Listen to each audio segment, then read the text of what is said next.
आज हम आपको लेकर चलेंगे तीसरी शताब्दी ईसा पूर्व के उस दौर में जब भारतीय इतिहास का सबसे विशाल साम्राज्य अपने उत्कर्ष पर था। ये कहानी है मौर्यकालीन दिल्ली की, उस दिल्ली की जो महान मौर्य साम्राज्य का हिस्सा बनकर भारतीय इतिहास की एक महत्वपूर्ण यात्रा की साक्षी बनी।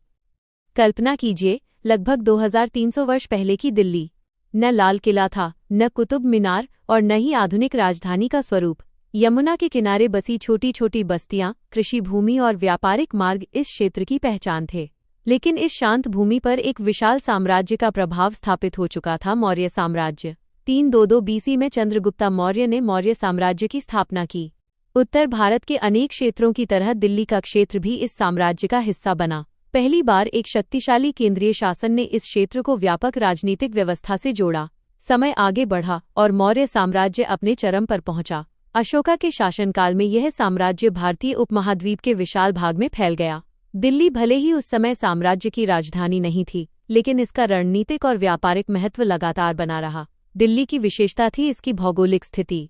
उत्तरापथ जैसे महत्वपूर्ण व्यापारिक मार्ग इस क्षेत्र से होकर गुजरते थे। यमुना नदी जल और परिवहन की सुविधाएं प्रदान करती थीं।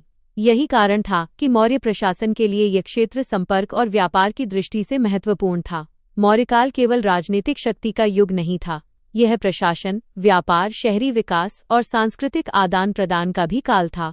सड़कों का विकास, कर व्यवस्था, व्यापारिक गतिविधियों का विस्तार और प्रशासनिक नियंत्रण ने दिल्ली क्षेत्र को व्यापक आर्थिक नेटवर्क से जोड़ दिया। पुरातात्विक साक्ष्य बताते हैं कि मौर्यकाल के दौरान दिल्ली और उसके आसपास मानव बसावट तथा व्यापारिक गतिविधियां सक्रिय थीं।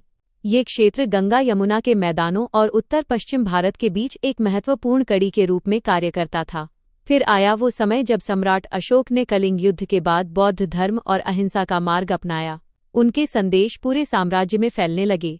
दिल्ली क्षेत्र भी उस सांस्कृतिक और वैचारिक परिवर्तन का हिस्सा बना जिसने भारतीय इतिहास को नई दिशा दी।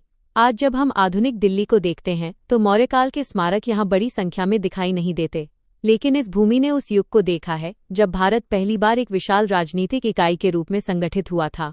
जब यमुना के किनारे बहती हवा इतिहास की परतों को छूती है तो ऐसा लगता है मानो मौर्यकालीन दिल्ली की स्मृतियां आज भी इस धरती में जीवित हैं। ये वही भूमि है जिसने चंद्रगुप्त की शक्ति, अशोक के संदेश और भारत के प्रथम महान साम्राज्य की गूंज को महसूस किया था। मौर्यकालीन दिल्ली एक ऐसा अध्याय जिसने दिल्ली को प्राचीन भारत के राजनीतिक, आर्थिक और सांस्कृतिक विकास की मुख्यधारा से जोड़ा और भविष्य की महान राजधानियों की नींव रखने में महत्वपूर्ण भूमिका निभाई। आइए दिल्ली दर्शन की इस ऐतिहासिक यात्रा को आगे बढ़ाते हैं और दिल्ली के अतीत के अन्य गौरवशाली अध्यायों को भी करीब से जानने का प्रयास करते हैं।